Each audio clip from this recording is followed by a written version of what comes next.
হচ্ছে মৃত্যু ব্যক্তির 5 দিনের 10 দিনের ও 40 দিনের মিলাদ বা ভোজ করা যাবে কি যাবে না? শাবে বারাতের দিনে হালুয়া রুটি বা কবর জিয়ারত করা যাবে কি যাবে না?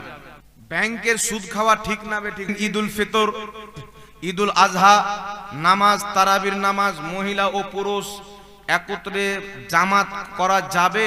এর সঠিক আকীদা কি, সমাধান কি? মহিলা পুরুষ নিয়ে কিছু লোক আছে দেখবেন, কিছু হুজুর চিখড়ে চিখড়ে বলে মহিলাদেরকে মসজিদে নিয়ে যাও, মহিলাদেরকে মসজিদে নিয়ে যাও। মুর্শিদাবাদে ভাগবান গলায় এক জায়গায় প্রোগ্রাম করতে গেলাম, তো একজন এসে বলছেন হুজুর মহিলাদেরকে আমরা তো এতি নিয়ে যাই, মসজিদে নিয়ে যাই। একটা ছেলের শ্বশুর সুন্নি, শ্বশুর এসে বলছেন বাবা আমার মেয়ে মসজিদ যাবে না, মেরে পিঠের চামড়া লাল করে দিয়েছে, জবরদস্তি আমার জামাই মসজিদে নিয়ে যাও। আপনার জামাইকে ডাকো। জামাইকে ডাকালাম, যে কেন জবরদস্তি মসজিদে নিয়ে যাচ্ছ? সে বলছেন হুজুর আমাদের হুজুর বলেছেন মসজিদে নিয়ে যেতে হবে, সহিহ হাদিসের মধ্যে আছে। হাদিস কোন কিতাবে? তো দেখলাম একজন মৌলবীর লেখা কিতাবে কিছু হাদিস লেখা আছে, রাসূল সাল্লাল্লাহু আলাইহি সাল্লাম বলেছেন তোমাদের মহিলাদেরকে তোমরা মসজিদে আসতে বাধা দিও না। এর মানে মসজিদে আসতে দাও, আসতে চাইলে কোনো সমস্যা নাই। এই জন্য আমি মসজিদে নিয়ে যাচ্ছি। আমাদের হুজুররা বলছে মসজিদ থেকে মহিলাদেরকে বাড়ি থেকে টেনে মসজিদে নিয়ে যাও। আমি তাকে বললাম আচ্ছা বলো, তোমার হুজুর বললো তাই তুমি তোমার স্ত্রীকে মেরে মেরে মসজিদ নিয়ে যাচ্ছ, তোমার হুজুরের স্ত্রী নামাজ পড়তে আসে মসজিদে? বলছে হুজুর তা তো আমরা কোনোদিন দেখিনি। আমি বললাম তোমার হুজুর হচ্ছে চালাক, তোমার স্ত্রীকে নিয়ে যাও, হুজুর দেখবে ওর স্ত্রীকে আসতে দেবে না মসজিদে। এসে বাটপার হুজুর আগে জুতা লিয়ে মারো। এ হুজুর নয়, এ হচ্ছে মুনাফিক, ঈমান চোর। বেটা দুনিয়াকে বলছেন নিয়ে এসো মসজিদে, মহিলাদেরকে নিয়ে এসো মসজিদে, ও বেটার বউ বেটিয়ে যায় না মসজিদে, যেন ইমাম সাহেব নিয়ে না পালিয়ে যায়। বুঝতে পারছেন তো? এরা হচ্ছে মুনাফিক। এখন শুনেন, নবী পাক সাল্লাল্লাহু আলাইহি ওয়াসাল্লাম বলছেন তোমরা তোমাদের মহিলাদেরকে মসজিদে আসতে বাধা দিও না। তোমরা তোমাদের মহিলাদেরকে মসজিদে আসতে বাধা দিও না, মহিলারা মসজিদে আসলে আসতে দাও। রাসূল পাক বলেছেন। রাসূল পাকের আরেকটি হাদিস আবু দাউদ শরীফের মধ্যে, হাকিম আল মুস্তাদরাকের মধ্যে, যারা মহিলাদেরকে মসজিদে নিয়ে যায় তাদের সবচাইতে বড় মুহাদ্দিস নাসিরউদ্দিন আলবানী। সেই নাসিরউদ্দিন আলবানী হাদিসটিকে সহিহ বলেছেন, ইমাম হাকিম হাদিসটিকে সহিহ বলেছেন, ইমাম ইবনে হাজার আসকালানী হাদিসটিকে সহিহ বলেছেন। সকলের নিকটে হাদিসটি সহিহ। রাসূল পাক বলছেন কোন মহিলা মসজিদ চাইতে তার বাড়িতে নামাজ পড়া বেশি উত্তম, বাড়ির চাইতে বাড়ির ঘরে নামাজ পড়া বেশি উত্তম, আর ঘরের একটা কোণাতে নামাজ পড়লে সব চাইতে বেশি উত্তম। নবীর হাদিস। কোন মহিলা যদি মসজিদে গিয়ে নামাজ পড়ে, কোন মহিলা যদি বাড়িতে নামাজ পড়ে, মসজিদে নামাজ পড়ার চাইতে বাড়ির কোণাতে নামাজ পড়াতে বেশি নেকি পাবে। কারণ মহিলা পর্দার কারণে আল্লাহর ভয়ে পর্দা করলো, বাড়ি থেকে বেরিয়ে মসজিদ গেল না, কোণাতে নামাজ পড়লো, আল্লাহ পাক তাকে বেশি নেকি দান করবে। জোরে বলেন সুবহানাল্লাহ। তাহলে এখন আপনারা বলেন যারা বাড়িতে নামাজ পড়ে তারা বেশি লাভবান না যারা মসজিদে নামাজ পড়তে যায় যেই মহিলা তারা বেশি লাভবান? আমার নবী তো বলছেন বাড়িতে কোণাতে নামাজ পড়ো, বেশি ফজিলত, সওয়াব বেশি। তাহলে যারা বাড়িতে নামাজ পড়ে নেকি বেশি পেল, যারা মসজিদে গেল নেকি কম পেল। তাহলে কোথায় নামাজ পড়া উত্তম হবে? বাড়িতে নামাজ পড়া উত্তম। তাহলে এই এত সুন্দর অফার নবী পাক দিয়েছেন, এর পরে কেউ যদি জবরদস্তি মসজিদে নিয়ে যায়, মসজিদে নিয়ে যাওয়া ফরজ মনে করে, মহিলাদেরকে মসজিদে নিয়ে যাওয়া ওয়াজিব মনে করে, এরা হচ্ছে জাহান্নামী বিদাতি, এরা নবীর শরীয়ত বিরোধী কাজ করছে। এইগুলো মৌলবীর ফতোয়া শোনা যাবে না। এখন হলো হুজুর রাসূলুল্লাহ জামানাতে যেতেন, এখন কেন আমরা নিয়ে যাব না? তো শুনেন, রাসূল পাকের জামানাতে যেতেন ঠিক আছে, সব মহিলা যেতেন না, বেশিরভাগ মহিলা বাড়িতে নামাজ পড়তেন, কারণ তারা জানতেন যে বাড়িতে নামাজ পড়লে সওয়াব বেশি। নবীর মেয়ে মা ফাতেমা রাদিয়াল্লাহু তাআলা আনহা কোনোদিন মসজিদে যায়নি। আপনারা বলেন পৃথিবীতে মা ফাতেমার চাইতে বেশি সম্মানিত মহিলা আছে? এই জোরে বলেন আছে? উনি সারা জীবন ঘরের কোণাতে নামাজ পড়েছেন, কোনোদিন মসজিদে যায়নি। এখন আপনারা বলেন আমাদের মা বোনদেরকে কার মতন হতে হবে? মা ফাতেমার মতো হতে হবে কি হবে না? তার কানিজ হতে হবে কি হবে না? তো মা ফাতেমা জীবনে মসজিদ যাননি, বাড়িতে নামাজ পড়েছেন। এখন নবীর মেয়ে ফাতেমার সম্মান কমে গেছেন, নামাজের সওয়াব কমে গেছেন। এই মূর্খর দলরাকে কেটা বুঝাবে? হযরতে ওমর ফারুকের যখন জামানা আসলো, হযরতে ওমর ফারুক মহিলাদের নিষেধ করে দিলেন, আজ থেকে কোনো মহিলা মসজিদে নামাজ পড়তে আসবে না, তাদের নিষেধ। সমস্ত মহিলা দল বেঁধে আম্মা জান আয়েশা সিদ্দিকা রাদিয়াল্লাহু তাআলা আনহা আমার আপনার নবীর স্ত্রীর নিকটে গেল। যাওয়ার পরে বলছেন, উম্মুল মুমিনিন, আমাদেরকে রাসূলে পাক মসজিদে আসতে বলতেন, আর হযরতে ওমর ফারুক দ্বিতীয় নাম্বার খলিফা নিষেধ করে দিয়েছেন।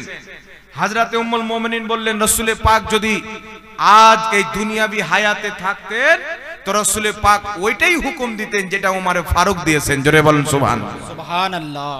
আজকে নবী মুস্তাফা দুনিয়াবি হায়াতে থাকতেন, নবী পাক তোমাদেরকে নিষেধ করে দিতেন মসজিদে যাওয়ার জন্য। যেমন কওমে বনি ইসরাইলের মহিলাদেরকে মসজিদে যেতে নিষেধ করে দেওয়া হয়েছিল। মহিলারা বলল, তাই নাকি? বললেন, হ্যাঁ। সব মহিলা চুপচাপ হয়ে গেল। হযরতে ওমর ফারুকের জামানায় মা আয়েশা ওনার ফতোয়াকে অ্যাকসেপ্ট করলেন, তারপর হযরতে আলী অ্যাকসেপ্ট করলেন, উসমান গনি অ্যাকসেপ্ট করলেন। প্রত্যেক সাহাবী হযরতে ওমর ফারুকের ফতোয়াকে অ্যাকসেপ্ট করে নিলেন, মেনে নিলেন। তখন থেকে নিয়ে আজ পর্যন্ত চারো মাযহাবের মধ্যে হোক বা আর কোন মুহাদ্দিস হোক, কেউ মহিলাদের মসজিদে নিয়ে যাওয়ার পারমিশন দেয়নি। আচ্ছা বলেন তো, এমন মৌলবি আছে যে ওমর ফারুকের ফতোয়ার উপরে ফতোয়া চালাবে, হযরতে ওমর ফারুকের হুকুমের উপরে হুকুম চালাবে? এইরকম কোন মৌলবি পৃথিবীতে আছে? তো লা মাযহাবেরা বলছে ওমর ফারুকের হুকুম মানা যাবে না, আমাদের হুকুম মানো। হযরতে ওমর ফারুক বলেছেন, মহিলাদেরকে মসজিদে নিয়ে যেও না। আমরা লা মাযহাবী মৌলবি হুকুম করছি, নিয়ে যাও। ওমর ফারুকের ফতোয়া মানতে হবে না, আমাদের ফতোয়া মানো। তো যারা তাদের ফতোয়া মানবে তাদের সাথে জাহান্নামে যাবে, যারা ওমর ফারুকের ফতোয়া মানবে কিয়ামতের ময়দানে তিনার কাতারে জান্নাতে যাবে। জোরে বলেন সুবহানাল্লাহ। কারণ রাসূল পাক বলেছেন, আলাইকুম বিসুন্নতি ওয়া সুন্নতি খুলফায়ে রাশিদিন আল মাহদিয়িন, আমার সুন্নাত আমার খলিফাদের সুন্নাত তোমাদের জন্য জরুরি। জোরে বলেন না সুবহানাল্লাহ। কথা বুঝতে পেরেছেন কি পারেননি বাবা? তাহলে এইবার আপনারা বলেন, একজন মহিলা আমার আপনার নবী সাল্লাল্লাহু আলাইহি ওয়াসাল্লামকে চিঠি লিখলেন। আচ্ছা একটা কথা বলেন তো বাবা, আমার নবীর মসজিদের মতো ভারতে কোনো মসজিদ আছে? একটু জোরে বলেন। মসজিদে নববী দুনিয়ার দ্বিতীয় নাম্বার মসজিদ। এক নম্বর হচ্ছে কাবা ঘর, দুই নাম্বার হচ্ছে মসজিদে নববী শরীফ, তিন নাম্বার হচ্ছে মসজিদে আকসা। আমার নবীর মতন মসজিদ পৃথিবীর কোন জায়গাতে যাবেন না, পাবেন না। একজন মহিলা চিঠি লিখলেন, ইয়া রাসূলুল্লাহ, আমি আপনার মসজিদে নামাজ পড়তে আসতে চাই। তার বাড়ি অন্য গ্রামে ছিল। রাসূল পাক উত্তরে লিখলেন, আমার মসজিদে এসে নামাজ পড়ার চাইতে তোমার গ্রামের মসজিদে নামাজ পড়া অধিক উত্তম। তোমার গ্রামের মসজিদে নামাজ পড়ার চাইতে তোমার বাড়িতে নামাজ পড়া অধিক উত্তম। বাড়িতে কোনো জায়গায় নামাজ পড়ার চাইতে ঘরের একটা কোণাতে নামাজ পড়া তোমার জন্য সবচাইতে বেশি উত্তম। জোরে বলতে হবে সুবহানাল্লাহ। আমার আপনার নবীর মসজিদে নামাজ পড়ার চাইতে মহিলা যদি বাড়িতে নামাজ পড়ে সওয়াব বেশি পাবে। তোমার ভারতের মসজিদ কি দাম পেয়েছে? আর তোমাদের মসজিদ তো সৌদি যাকাতের টাকায় তৈরি করা হয়। তোমাদের মসজিদ তো আমেরিকার ফান্ডিং এ তৈরি করা হয়। ওই মসজিদ আর নবীর মসজিদের তুলনা করা যাবে না। রাসূলুল্লাহর মসজিদে নামাজ পড়ার চাইতে রাসূল পাক বলছেন, ঘরের কোণাতে একজন মহিলা নামাজ পড়বে বেশি সওয়াব পাবে। তার কারণে মহিলাদের মসজিদে নিয়ে যাওয়া যাবে না। এটা হযরতে ওমর ফারুককে অপমান করা হবে। তার কারণে মহিলারা নিজের বাড়ির ঘরের কোণাতে নামাজ পড়বে, মসজিদে নামাজ পড়ার চাইতে নেকি বেশি পাবে। এটা নবীরও ফতোয়া, এটা সাহাবারও ফতোয়া। জোরে বলেন সুবহানাল্লাহ। কথা আপনারা বুঝতে পেরেছেন বাবা? মহিলা কোন ঈদের নামাজে যাবে না। কেউ যদি আপনাকে দলিল দেয়, ও দলিল দিবে নবী পাকের জামানা। তো নবী পাকের জামানার হুকুম আহকাম উমর ফারুক চাইতে আজকের কোন মৌলবি বেশি বুঝতে পারে? জোরে বলেন। নবী পাকের জামানার নবী যে হুকুম করেছিলেন, কেন হযরতে ওমর ফারুক চাইতে কেউ বেশি বুঝতে পারে না? হযরতে আলী যিনি বাবুল ইলম, তিনার চাইতে কেউ বেশি বুঝতে পারে না। তো সাহাবায়ে কেরাম যখন নিষেধ করে দিয়েছেন মহিলাদের ঈদের গাহাতে যাওয়া, জুমার নামাজ পড়তে যাওয়া, ঈদে কুরবান নামাজ পড়তে যাওয়া, ঈদুল ফিতর নামাজ পড়তে যাওয়া, পাঁচ ওয়াক্তের নামাজ পড়তে যাওয়া, যখন সাহাবী নিষেধ করে দিয়েছেন, আমার আপনার কি হাইসিয়ত আছে? সাহাবা যে কাজ করেছেন ওই কাজের উপরে আমল করতে হবে। মহিলাদের মসজিদে নয়, তাদেরকে বাড়িতে নামাজ পড়তে হবে। জোরে বলেন সুবহানাল্লাহ। কথা আপনারা বুঝতে পারছেন বাবা? তাই ফুকাহায়ে কেরাম বলেছেন, যাদের জন্য জুমা নাই তাদের জন্য ঈদও নাই। তো মহিলাদের জন্য জুমার নামাজ নাই, তার জন্য মহিলাদের ঈদের নামাজও নাই। তারা নিজের সন্তানকে, স্বামীকে সুন্দরভাবে আতর খুশবু লাগিয়ে সাজিয়ে ঈদগাহতে পাঠিয়ে দিবে। আল্লাহ পাক ঈদের নামাজ পড়ে স্বামী যতটুকু সওয়াব পাবে, ওই মহিলাকে বাড়িতে বসে থেকেই আল্লাহ তো নেকি দান করবে। একটু জোরে বলতে হবে সুবহানাল্লাহ। বেশি নেকি পাবে। তাই কোন মহিলা মসজিদে যাবে না। হযরতে ওমর ফারুক, হযরতে আলী, হযরতে উসমান গনি, হযরতে ওমর বিন আব্দুল আজিজ, হযরতে ইব্রাহিম নখী, হযরতে মুজাহিদ, সাহাবা, তাবেঈ, তাবে তাবি, সকলের ফতোয়া মহিলারা নামাজ পড়বে কোথায়? বাড়ির একটা ঘরের কোণাতে। কথা বুঝতে পেরেছেন? আর আমার নবী বলেছেন, যেই মহিলা ঘরের কোণাতে নামাজ পড়লো, ওই মহিলাকে আল্লাহ সবচাইতে বেশি সওয়াব দান করবে। জোরে বলুন সুবহানাল্লাহ। দ্বিতীয় নাম্বার প্রশ্ন এসেছেন এখানে। দ্বিতীয় নাম্বার প্রশ্ন হচ্ছে, মৃত্যু ব্যক্তির 5 দিনের, 10 দিনের ও 40 দিনের মিলাদ বা ভোজ করা যাবে কি যাবে না? অর্থাৎ মৃত্যু ব্যক্তির ইসালে সওয়াবের জন্য তার মরার 4 দিন, 5 দিন, 6 দিন, 7 দিন পর ইসালে সওয়াব উপলক্ষে মানুষজনকে খাওয়া দাওয়া করানো যাবে কি যাবে না? একটা কথা মনে রাখবেন, যেই মৌলবি বলে যে মরা মানুষ মরে গেল তো ওর জন্য আর খাইয়ে দিয়ে কি লাভ, মানুষ মরে গেল তো ওর নামে ইসালে সওয়াব করে কি লাভ, একটি কথা মনে রাখবেন, কোন মৃত্যু ব্যক্তি যদি কাফির থাকে, সে কাফিরের মরার পর তার 40 চাহরম করা যাবে না। 4 দিন, 5 দিন, 6 দিন, 7 দিন কোনোই মতে না তার জন্য দোয়া করা জায়েজ আছে, না ইসালে সওয়াব করা জায়েজ আছে, না কোরআন তেলাওয়াত করা জায়েজ আছে। মুর্দা যদি কাফির হয়, মুর্দা যদি মুনাফিক হয়, মুর্দা যদি বদাকিদা হয়, তার জন্য ইসালে সওয়াব করা চলবে না। মুর্দা যদি মুসলমান থাকে, তাহলে 4 দিনে হোক, 40 দিনে হোক, 10 দিনে হোক, আপনার যেই দিন ইচ্ছা আপনি তার নামে ইসালে সওয়াব করতে পারেন। জোরে বলুন সুবহানাল্লাহ। এখন ইসালে সওয়াব কিভাবে করবেন শুনেন। ইসালে সওয়াব কিভাবে করবেন? আমরা আহলে সুন্নাত ওয়াল জামাত, মানুষ যখন মারা যায়, সেই মৃত্যু ব্যক্তির মরার 4 দিন পর, 40 দিন পর কোরআন তেলাওয়াতের ব্যবস্থা করা হয়। হয় কি হয় না?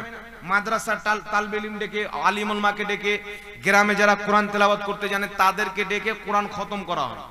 আর সেই সওয়াব মৃত্যু ব্যক্তির নামে বকশে দেওয়া হয়। খাওয়া দাওয়ার ব্যবস্থা করা হয়, দুয়ার ব্যবস্থা করা হয়, একটি দুয়ার মাহফিল করা হয়, সেই জায়গাতে বক্তব্য দেওয়া হয়। এটাই তো না? আর কিছু হয় বাবা? জোরে বলেন।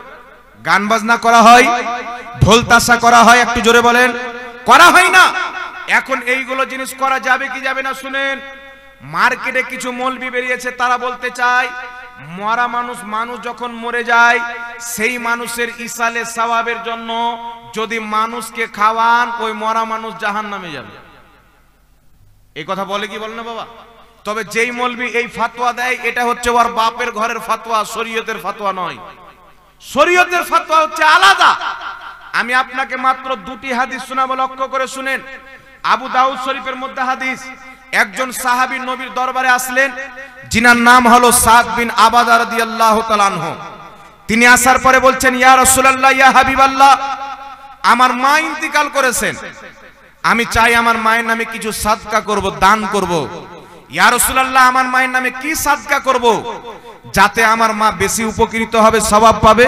তো রাসূল পাক বলছেন, তুমি তোমার মায়ের নামে পানি দান করো, তুমি তোমার মায়ের নামে পানি সাদকা করো। নবী পাক সাল্লাল্লাহু আলাইহি ওয়াসাল্লাম যখন এই কথা বললেন, নবী পাকের সাহাবী হযরতে সাদ বিন আবাদা রাদিয়াল্লাহু তাআলা আনহু একটা কুয়া দান করে দিলেন, আর বলা হলো হাদিহি লি উম্মে সাদ, এই কূপটা হচ্ছে সাদের মায়ের জন্য, পানি পান করবে পৃথিবীর মানুষ, সওয়াব পাবে সাদ বিন আবাদার মা। জোরে বলেন সুবহানাল্লাহ। তাহলে আপনারা বলেন তো বাবা, সাহাবী রাসূলকে নবী অনুমতি দিলেন যে তোমার মায়ের নামে পানি সাদকা করো, আর পানির কুয়া দান করে দিলেন। সাহাবীর আকীদা কি? নবী পাক কি শিক্ষা দিলেন? যদি মৃত্যু ব্যক্তির ইন্তেকালের পর তার ইসালে সওয়াবের জন্য কোন মানুষকে 1 ফোঁটা পানিও পান করাও, সেই পানি পান করার সওয়াব তোমার মায়ের কবরে চলে যাবে। জোরে বলেন সুবহানাল্লাহ। বাপের কবরে চলে যাবে। তাহলে আপনারা বলেন তো ইসালে সওয়াব হাদিসে আছে না নাই? আরে জোরে বলতে হবে, আছে না নাই? সাহাবীর মা সাদ বিন আবাদার মা হচ্ছেন সাহাবিয়া জান্নাতি, তবুও তিনি ইসালে সওয়াব করলেন, পানি পান করালেন। নবী শিক্ষা দিলেন মৃত্যু ব্যক্তির নামে যদি জীবিত ব্যক্তিদেরকে পানি পান করানো হয়, সেই পানি পান করানোর সওয়াব মৃত্যু ব্যক্তির কবরে যায়। রাসূল কায়নাত সাল্লাল্লাহু আলাইহি ওয়াসাল্লাম বলছেন, কি বলছেন? যখন কোনো জীবিত ব্যক্তি নেকির কাজ করে, ভালো কাজ করে, তার সওয়াব মৃত্যু ব্যক্তির নামে বকশে দেয়, পিতার নামে, মাতার নামে, গ্রামবাসীর নামে, আত্মীয় স্বজনের নামে, সেই সওয়াব মৃত্যু ব্যক্তির কবরে জিবরিল আলাইহিস সালাতু ওয়াস সালাম জান্নাতি প্লেটে করে নিয়ে হাজির হয়ে যায়। জোরে বল সুবহানাল্লাহ। জান্নাতি প্লেটে করে জিবরিল আলাইহিস সালাম সওয়াবগুলিকে নিয়ে, আপনি বাপের নামে দান করেছেন, বাপের নামে 10 জনকে খাওয়ালছেন, কোরআন তেলাওয়াত করে বাপের নামে বকশে দিয়েছেন, দান করে বাপের নামে বকশে দিয়েছেন, পানি পান করিয়ে সওয়াব বাপের নামে বকশে দিয়েছেন, জিবরিল আলাইহিস সালাতু ওয়াস সালাম আপনার বাপের কবরে হাজির হয়ে যায়, জান্নাতের নূরের প্লেটে করে সওয়াব নিয়ে চলে যায়।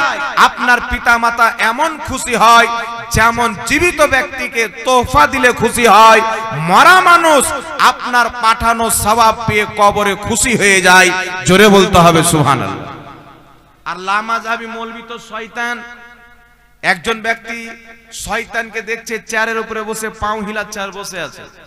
তো লোকটা বলছে, শয়তান তোর কাজ হলো মানুষকে নষ্ট করা, ঈমান ধ্বংস করা, বসে কি করছো, যাও নষ্ট করো।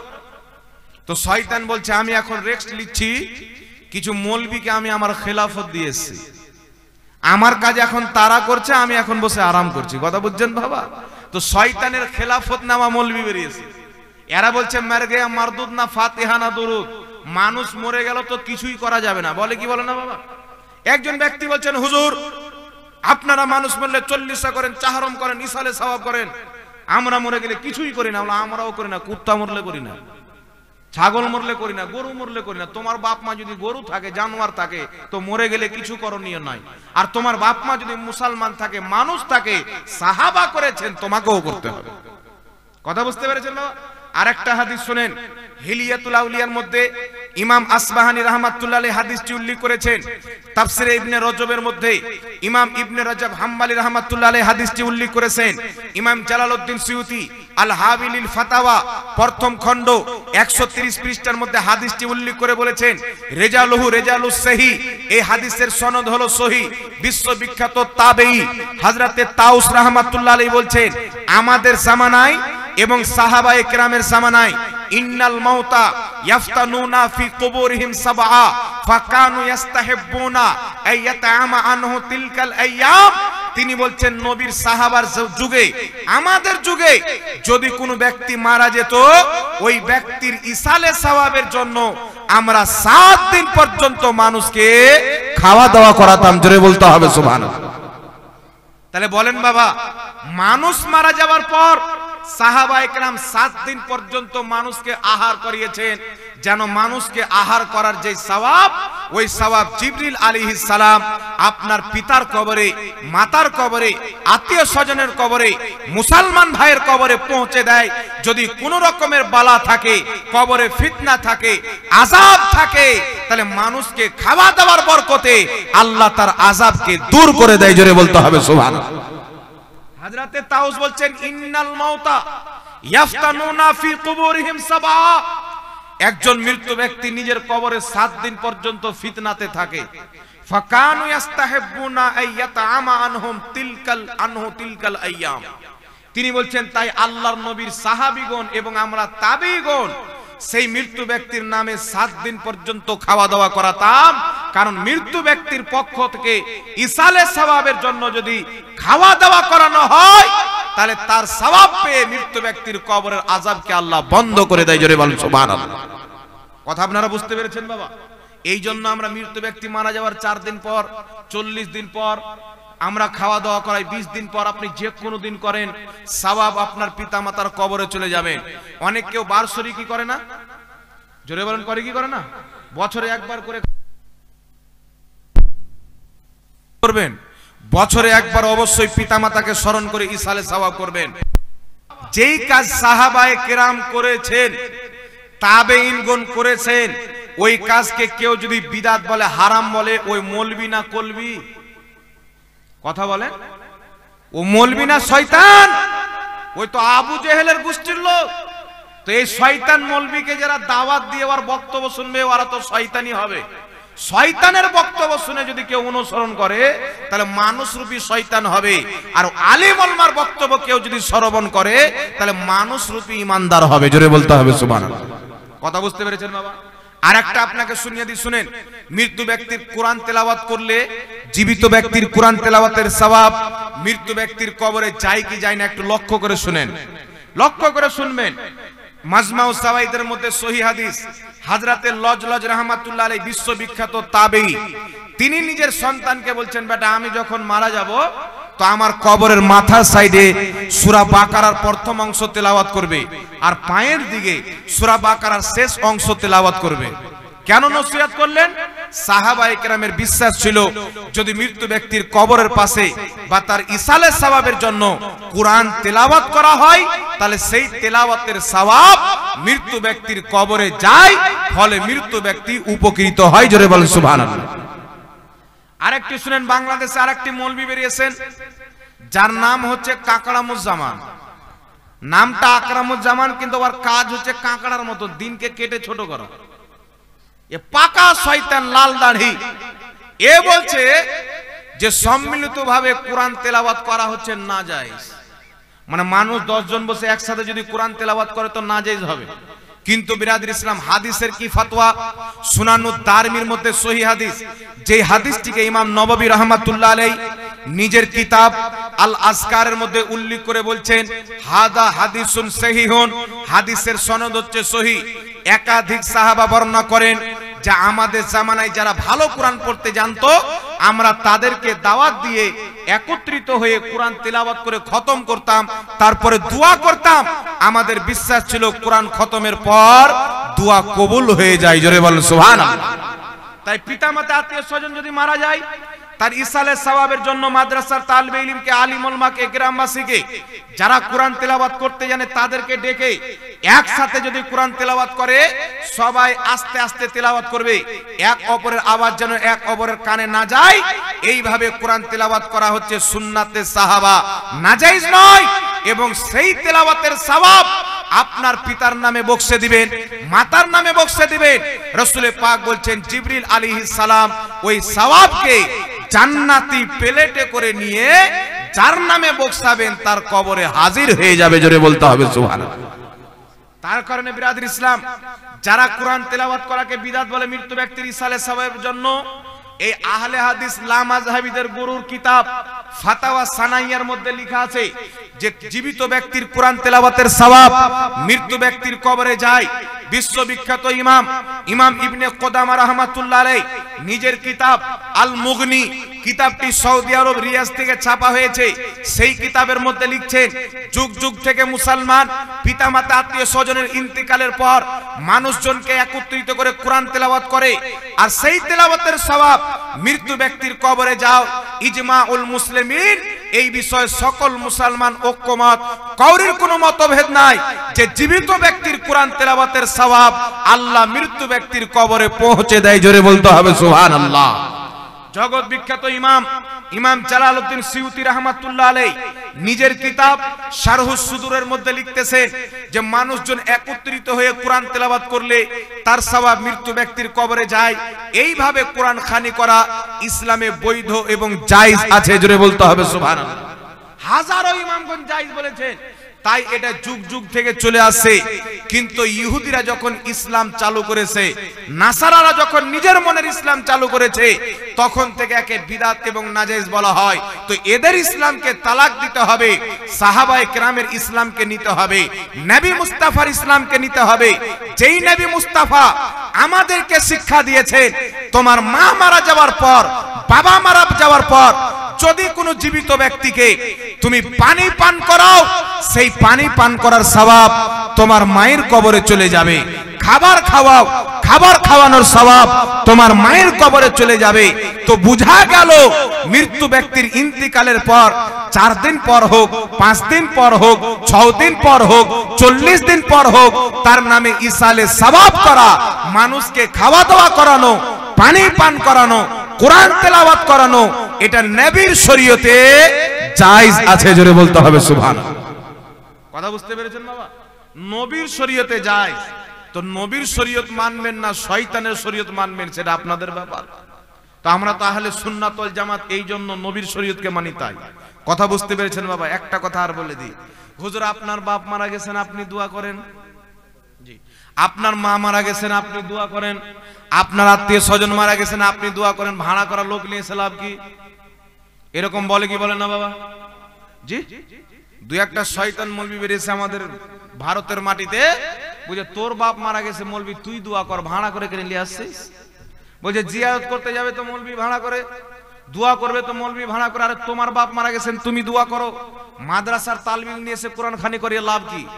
আচ্ছা বলেন তো বাবা, যেই মৌলবি এই ফাতোয়া দেয় ওই মৌলবির বাপ মায়ের বিয়ে যে মৌলবিটা পড়াল ছিল ওই মৌলবিটা ভাড়া করা ছিল না ওর বাপের জন্ম দেওয়া বেটা ছিল? জি আপনারা বলেন কে ছিল? ভাড়া করা ছিল না? এই জামানায় 500-1000 টাকা দেন ইমাম সাহেবকে বিয়ে পড়ানো, আর বাপের জামানায় হয়তো 50 টাকা দিয়েছে, টাকা তো দিয়েছে। আর ভাড়া করা মৌলবি দিয়ে করলে হারাম। তাহলে বর্ধমানের মৌলবীর আর কলকাতার মৌলবীর বাপ মায়ের বিয়ে যে টাকা দিয়ে হয়েছে, তাহলে বিয়েটা হারাম হয়েছে কি হয়নি ওর ফতোয়া অনুযায়ী?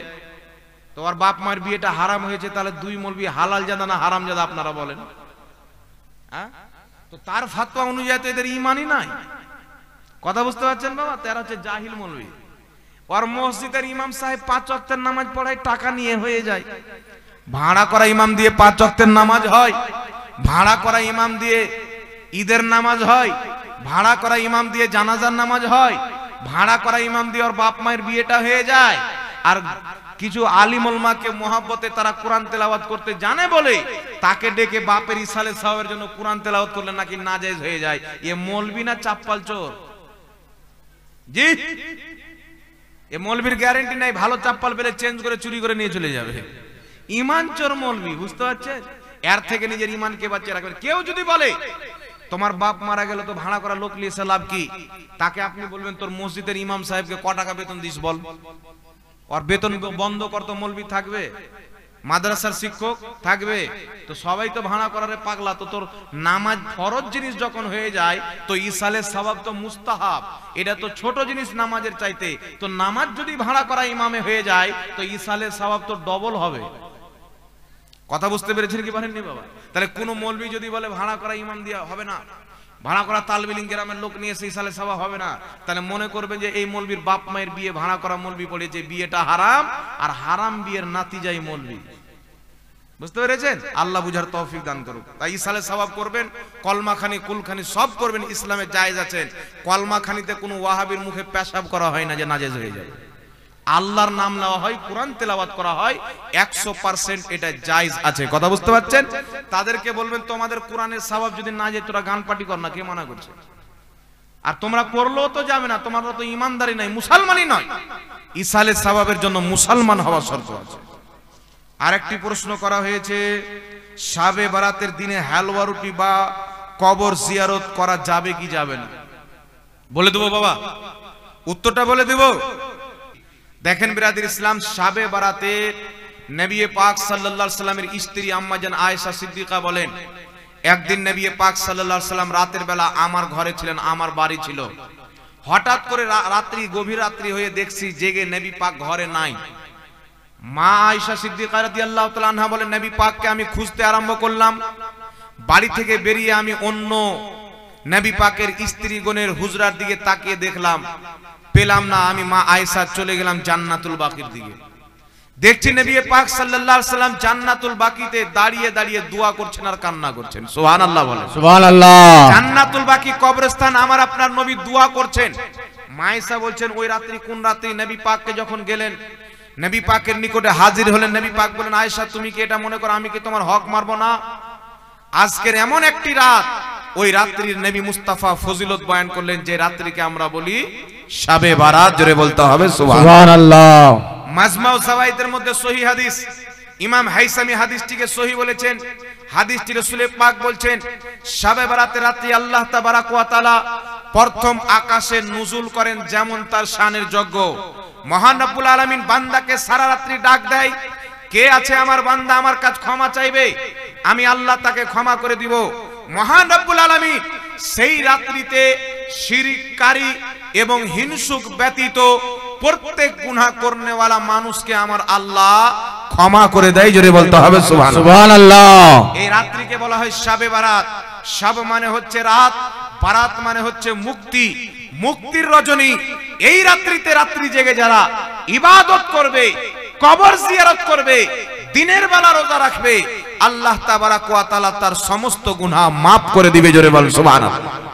মিশকাত শরীফ নিসবে শাবানের ফজিলতের চ্যাপ্টারের মধ্যে হাদিস, রাসূলে পাক বলছেন কুমু নাহারাহা, তোমরা দিনের বেলা রোজা রাখো, ওয়া সুমু লাইল নাহারাহা, দিনের বেলা তোমরা রোজা রাখো, ওয়া কুমু লাইলাহা, রাতের বেলা তোমরা নামাজ আদায় করো।